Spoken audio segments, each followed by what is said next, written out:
বিরাট কোহলি, যার ভক্তরা তাকে ডাকে কিং কোহলি নামে, শুধু ভক্তরাই নয়, গোটা ক্রিকেট বিশ্ব তাকে চেনে কিং কোহলি নামে।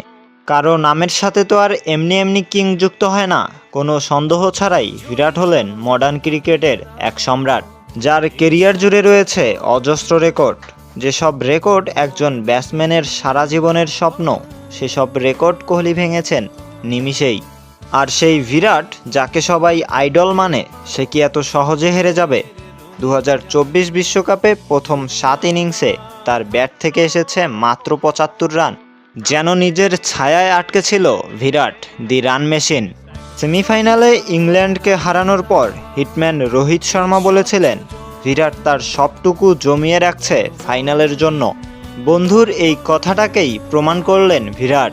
ফাইনালে খেললেন 76 রানের গুরুত্বপূর্ণ একটি ইনিংস। দলকে এনে দিলেন লড়াই করার মতো সংগ্রহ, যার উপর নির্ভর করে ভারত জিতল তাদের দ্বিতীয় টি-20 বিশ্বকাপ। আবারও প্রমাণ করলেন কেন তাকে কিং কোহলি বলা হয়। রাজারা তো বারবার আসে না, যখন আসে রাজ্য জয় করেই বাড়ি ফেরে।